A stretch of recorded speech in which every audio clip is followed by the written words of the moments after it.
Mister ভাইশ আমার সঙ্গে meeting ঠিক করেছেন একজন ভদ্রলোকের।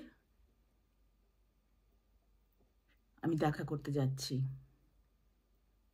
রবিবারের দুপুর, ঠাঠা রোদে চাঁদি ফেটে যাবার জোগাড়। আমি সাজগোজ করে নিলাম। আমার ঘরে ফ্যান নেই, আবার দরজা জানলাও পুরো খুলে রাখা যায় না।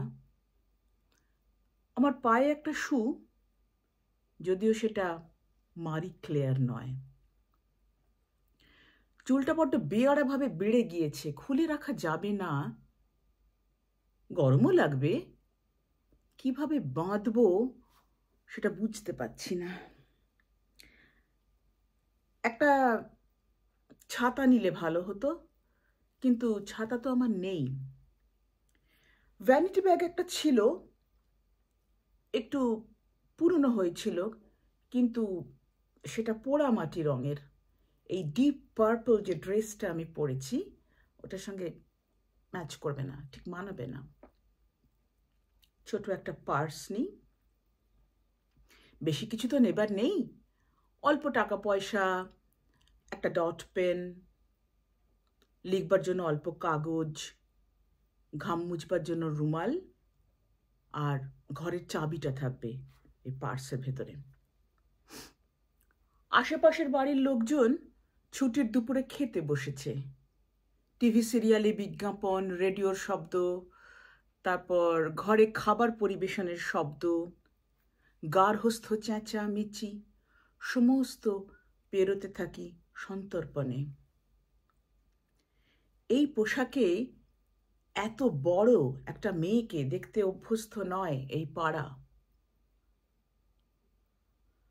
বাস চলতে শুরু করলে আগুনের হলকার মতো হাওয়া বয় জানলার পাশে।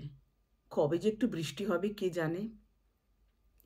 আচ্ছা, স্কুল কলেজের গরমের ছুটি কি পড়ে গিয়েছে? না, তা কি করে পড়বে, সবই তো মে মাস শুরু হলো। এরপরে রবীন্দ্র জয়ন্তী আছে না, 25শে বৈশাখ। এত গরম হয়ে যায় কলকাতা, যদি মাথা ঘুরে পড়ে যাই, যদি মরে যাই, কে বাঁচাতে আসবে? আজ কিন্তু আমি কোনো মতেই দেরি করব না। আজ আমার চাকরি হারাবার ভয় নেই, আর বাসের ভাড়া দিয়েও ব্যাগে থাকবে 32 টাকা ও কিছু খুচরো পয়সা। ট্যাক্সি নেবার প্রশ্নই উঠছে না।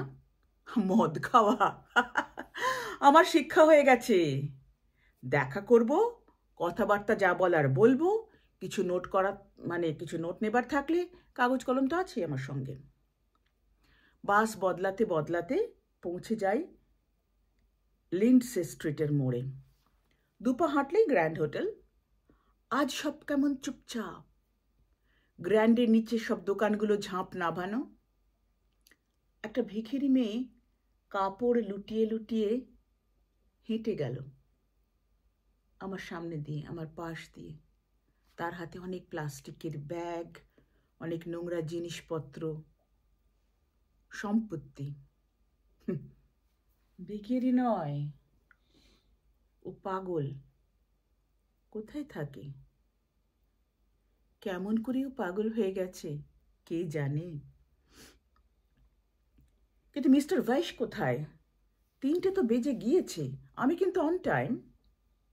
জুতোটা অনেকদিন ধরে পরিনি তো, তাই আজকের হাঁটাহাঁটিতে একটু ব্যথা লাগছে, বিশেষ করে আমার ডান পায়ের গোড়ালিতে। অপেক্ষা করবার জন্য এরকম একটা জায়গায় ঠায় দাঁড়িয়ে থাকা খুব অস্বস্তিকর। হাঁটলে ভালো হয়, কিন্তু হাঁটতে গেলেই গোড়ালির ওপরটা কেমন যেন কেটে কেটে যাচ্ছে। জুতোটা খুলে দেখলাম, ওরে বাবা, লাল হয়ে গিয়েছে, ফোসকা পড়েছে। দাঁড়িয়েই থাকি। 3:30 অবধি দেখব, তারপরে 1 সেকেন্ডও দাঁড়াবো না। 3:30-এর আগেই মিস্টার ভাইশকে দেখা যায় এগিয়ে আসতে। এই ক্যামেরার দোকানের সেই গলি থেকে বেরিয়ে আসে, তার হাতে একটা ঢাউস briefcase. Hi, waiting for a long time? About 20 minutes. It's terribly hot today. वो क्या हुआ कि my car is not starting, so I had to take a taxi. Let's wait here. Wow, it's a terrific dress you are wearing. So एक काम करते हैं. Once it comes, we will go somewhere to sit and talk. Okay? He's a very big businessman. Don't talk too much in front of him. প্রায় তক্ষুনি একটা সাদা Maruti slow হয়ে দাঁড়ায় গ্র্যান্ডের সামনের রাস্তাটার উপরে। ভাইশ দৌড়ে গিয়ে ওঠে, ড্রাইভিং সিটের পাশে গিয়ে বসে। আমি পেছনের সিটে একা। গাড়ি যে চালাচ্ছে সে পয়সাওয়ালা লোক। রিয়ার ভিউ মিরর দিয়ে আমাকে দেখে নেয়, কিন্তু ভাইশ আলাপ করায় না আমাদের। গাড়ি দক্ষিণমুখ অল্প এগিয়েই ধাঁ করে ইউটার্ন নেয় এই চৌরঙ্গির ওপরেই, তারপর উত্তরমুখ চলতে থাকে। ভাগ্যিস কোনো ট্রাফিক পুলিশ ছিল না রাস্তায়, নইলে নির্ঘাত ধরত। গাড়ির সব কাঁচ ওঠানো, ভেতরে এসি চলছে। এতক্ষণে গরম থেকে বাঁচা গেল। ওরা দুজনে নিজেদের মধ্যে কথা বলতে থাকে, এই ব্যবসার কথা, চেনা জানা লোকেদের কথা, বাড়ির কথা। আমি প্রায় কিছুই বুঝতে পারি না, শুধু দু একটা জিনিস বুঝি। যেমন হাবিব, সেই মারি ক্লেয়ার জুতো বানায় যে লোকটা, ফৈজাবাদ গিয়েছে, কিংবা Chhabi should get married this year. ছাবির বিয়ে নিয়ে ভাইশের খুব চিন্তা। She has completed BSc in Home Science. Now she is in interior decoration business. এই সমস্ত আলোচনা চলছে। গাড়ি আবার ঘুরে গেছে ধর্মতলা স্ট্রিটে, আবার আরেকটা রাইট টার্ন নেয়, আর তারপর আমরা পৌঁছে যাই আমড়াতলার মোড়ে। যেখানটায় এতক্ষণ দাঁড়িয়েছিলাম সেখান থেকে 1 মিনিটের হাঁটা পথ একটা হোটেলের ড্রাইভ ইনে ঢুকে যায় সেই সাদা মারুতি। এই কি? আচ্ছা, এখানে বহুকাল আগে রিটস কন্টিনেন্টাল ছিল না? ছোট্টবেলা চৌরঙ্গি দিয়ে যেতে আসতে কত দেখেছি সেই উঁচু বাড়িটা, লিপটনের নিয়নের কেটলি। পুরো সেই ধর্মতলা মনে পড়ে যায়, কিন্তু এইটুকু রাস্তা এত ঘুরে আসতে হলো কেন? হেঁটেই তো যাওয়া যেত। বাবা, নতুন নাম হয়েছে দেখছি হোটেলটার, পিয়ারলেস ইন। পিয়ারলেস তো আগে ইন্স্যুরেন্সের ব্যবসা করতো বলে জানতাম, এখন হোটেলও খুলেছে দেখছি। ইন মানে হচ্ছে সরাইখানা, তেমনই পড়েছি ছোটবেলায়। সেই সরাইখানার ছবি অন্যভাবে আঁকা ছিল মনের মধ্যে, যেমনটা থাকে ঈশপের গল্পের মতো। ছোট ছোট গল্পে, লোক কাহিনীতে ছবি আঁকা থাকে। তো এটা তার সঙ্গে মিলছে না। গাড়ি থেকে বেরোতেই সেই ঢাউস ব্রিফকেসটা সেই লোকটার হাতে চলে যায়, আর গাড়ির চাবি সংগ্রহ করে নেয় উর্দি পরা এক দারোয়ান, হোটেলেরই।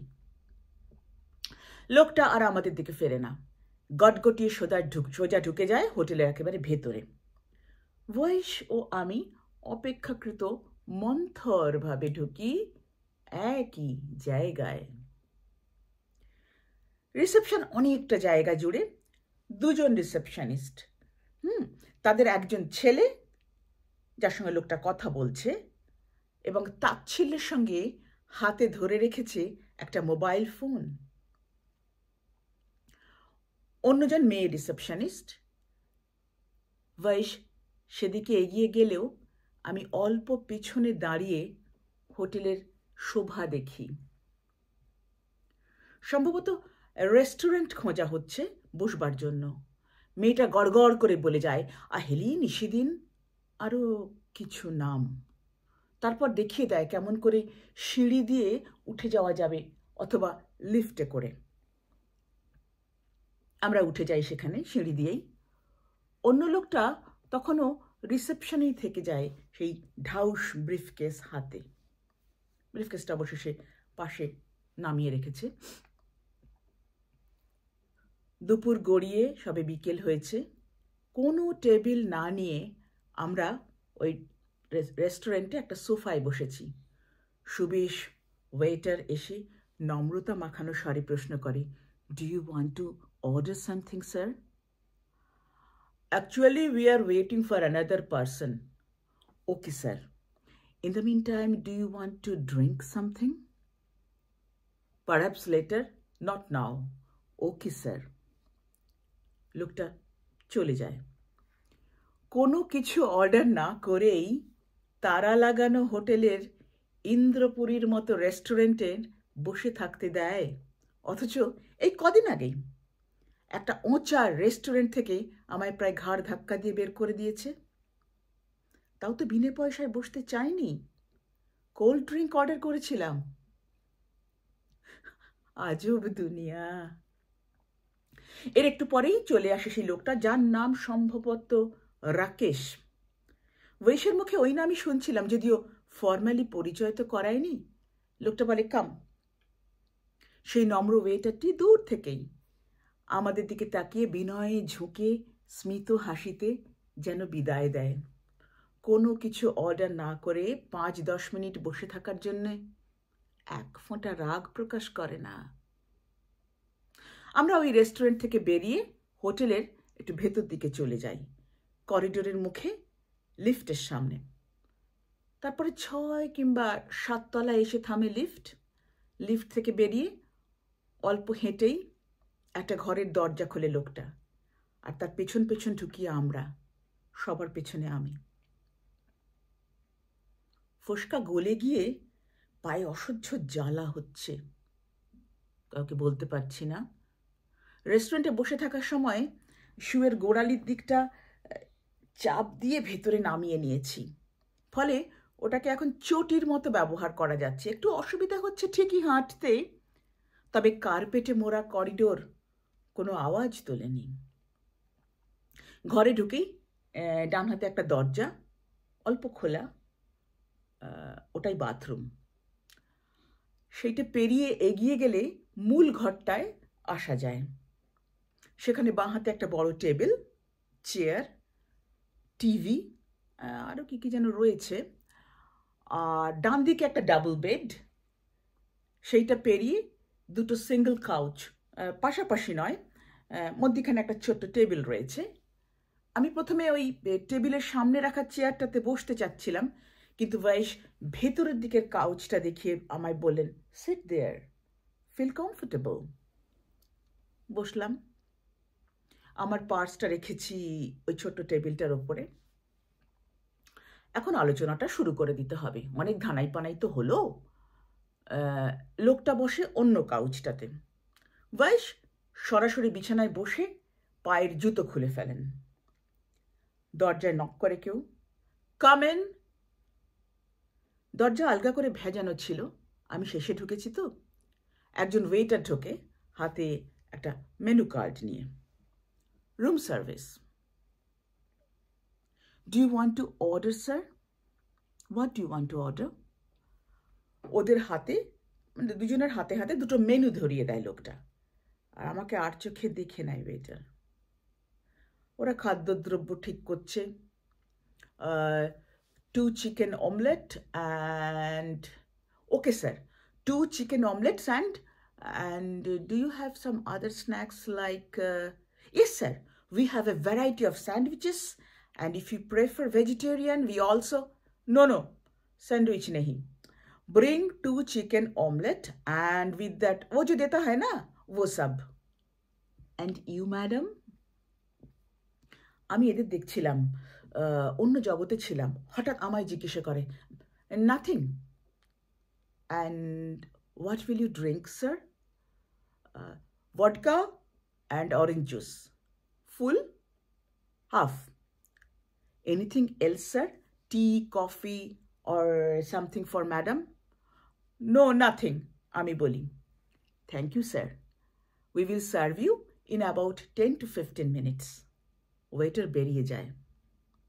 যাবার সময় দরজাটা খট করে টেনে দিয়ে যায়, লক হয়ে গেল দরজা। তৎক্ষণাৎ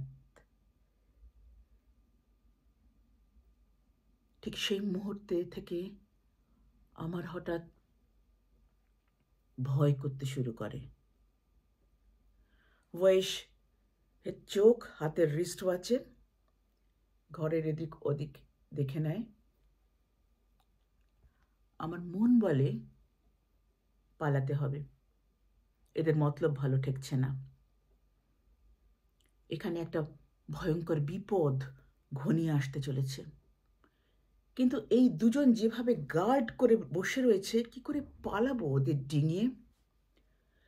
টেবিলের ওপর থেকে পার্সটা তুলেই দৌড় লাগাবো এই ঢকঢকে চটি পরে? জুতোর গোড়ালিটা যদিও আমি নামিয়ে রেখেছি, এই জুতো পরে দৌড়ানো যাবে না। দৌড়ানোর আগেই এরা আমাকে ধরে ফেলবে। পার্সটা হাতে নিলেই তো বুঝে ফেলবে যে আমি চলে যেতে চাইছি। ডান দিকে একটা বিশাল পর্দা টাঙানো, কাচের জানলাটা, বিশাল কাচের জানলা তো, পুরোপুরি ঢাকা। মাথায় কিছু ঢুকছে না। ওরা কথা বলে চলেছে, মাঝে মাঝে আমার দিকে তাকায়। ওদের কথা কিছুই ঢুকছে না আমার মাথায়, আমার কানে। ওয়েটার আসবে, সে বলে গেছে 10 মিনিটস। সে এলে তার কাছে সাহায্য চাইব। সাহায্য চাইলে সে আমায় সাহায্য করবে কি আদৌ? 10 মিনিটসের কতটা কেটেছে? দ্রুত সময় বয়ে যাচ্ছে। ওয়েটারকে যদি এরা ঘরে ঢুকতেই না দেয়, যদি দরজায় টোকা পড়লে এরাই দরজায় গিয়ে খাবারটা নিয়ে আসে, তখন আমি যে উসখুস করি সেটা কিন্তু ওদের নজর এড়ায়নি। Are you comfortable there? Come sit, इधर आके आराम करके बैठो। वैश ইঙ্গিতে বিছানার দিকে বসতে বলে আমাকে। আর সঙ্গে সঙ্গে অন্যজন চোখের ইশারায় তাকে মানা করে। আরে রুম সার্ভিস আয়েগা अभी না। আমি প্রাণপণে চেষ্টা করি পালানোর। উঠে দাঁড়াতেই वैश बोलें सिट सिट, अभी रूम सर्विस आएगा, वही बैठो। No, I want to go to the toilet. हाँ जाओ, फ्रेश होके आओ। ওদের দুজনের মধ্যখান দিয়ে আমি চটি ঘটঘট করে টয়লেটের দিকে হেঁটে যাই। তারপর টয়লেটের দরজাটা ঠেলতে গিয়ে আমার মনের সমস্ত সাহস একত্র করে আমি ঘরের দরজাটা খুলে ফেলি। ওই লোকটা দেখতে পায় আমি দরজা খুলছি। সে কি যেন বলল, সেই সব শুনবার সময় আমার তখন নেই। বাইরে বেরিয়েই আমি দৌড়তে থাকি করিডোর দিয়ে। লিফটটা কোথায় গেল খুঁজে পাচ্ছি না কেন। ওরা কি আমাকে ধরে ফেলবে? করিডোরের শেষ প্রান্তে সিঁড়ি। নিচু হয়ে জুতো জোড়া খুলে নিয়ে হাতে নিয়ে আমি খালি পায়ে ঝড়ের বেগে সিঁড়ির মতো দিয়ে নামতে থাকি। বুঝতে পারছি না কেউ আমাকে তাড়া করছে কি না, কেউ দেখলো কি না জানি না। সিঁড়ি আর শেষই হচ্ছে না, দৌড়চ্ছি। সিঁড়ি শেষ হয়েছে। ওরা যদি লিফটে করে নেমে এসে আমায় ধরে ফেলে? পায়ে জুতো গলিয়ে আমি সাধারণ গতিতে হেঁটে চাই লবির দিকটায়, রিসেপশন যেদিকে। তারপর কারো দিকে না তাকিয়ে খুব শান্তভাবে হেঁটে হোটেল ছেড়ে বেরিয়ে যাই। মেইন গেট দিয়ে বেরিয়েও ভয় কাটে না। ওপর থেকে আমায় লক্ষ্য রাখছে, হয়তো রাখতেই পারে।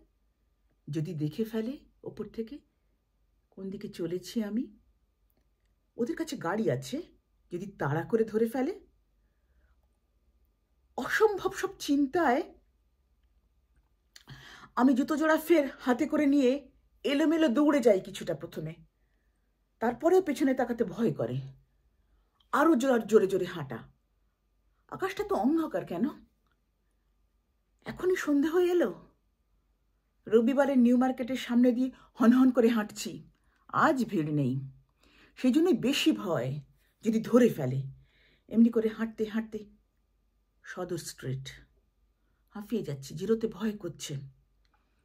আকাশ কালো করে আসছে। প্রায় হোঁচট খাচ্ছিলাম একটা কিছুর সঙ্গে। একটা লোক, খুব ময়লা জামা কাপড় পরা, সদর স্ট্রিটের ফুটপাতের ওপরে কুণ্ডলি পাকিয়ে বসে নিচু হয়ে একটা পাত্রের মধ্যে আগুন জ্বালিয়ে তার মধ্যে ঝুঁকে ঝুঁকে কি যেন করছে। নীলচে মতো আগুন। আমি দাঁড়াবো না, আমি জোরে জোরে হাঁটতে থাকি চৌরঙ্গির দিকে। একটা বাস ধরতে হবে। বাস স্টপটা যেন কোথায়? পার্ক স্ট্রিটের মোড় অব্দি যাওয়া চাই। আর্ট কলেজ পেরিয়ে যাওয়ার পরে খেয়াল হলো, বাসে চড়বো কেমন করে? আমার পার্সটা তো রয়ে গেছে পিয়ারলেস ইনের 6 কিংবা 7 তলার কোনো একটা রুমে।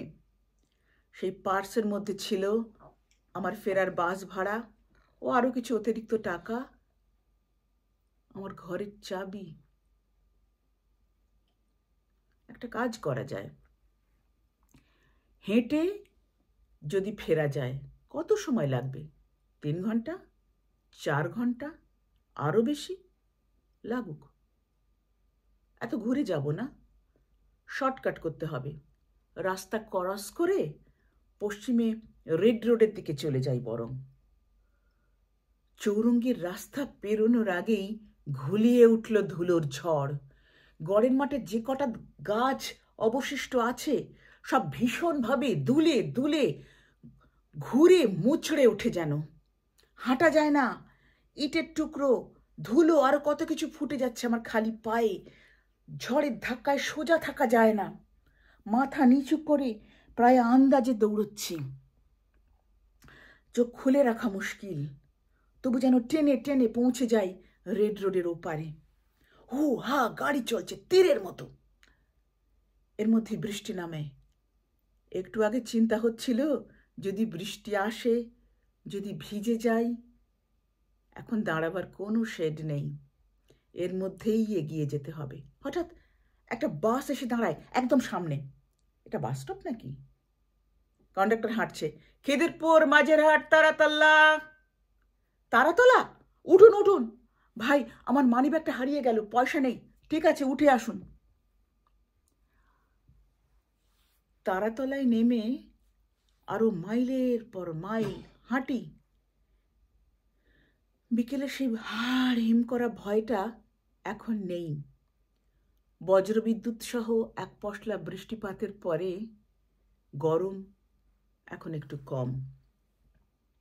পাড়ায় পাড়ায় আলো জ্বলছে, টিভি সিরিয়াল আরও অনেক অনেক প্রোগ্রামের আওয়াজ শোনা যাচ্ছে। আজ জন্মভূমি নেই?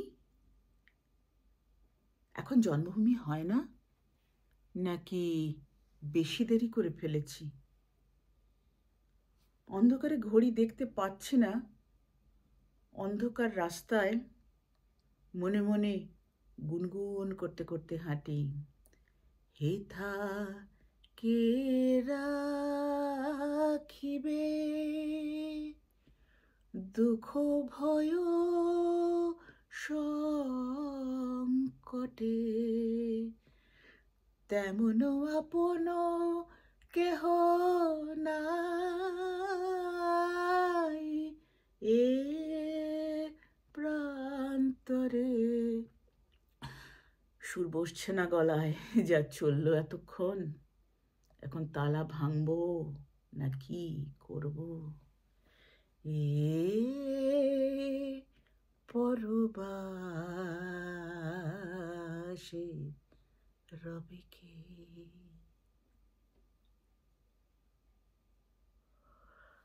এই ট্রাভেলিং এজেন্সির কোম্পানির যে গল্পটা, যে ঘটনাটা, সেটা এখানেই শেষ হলো। এরপরে শুরু করব আরো আরো নানান চাকরির গল্প।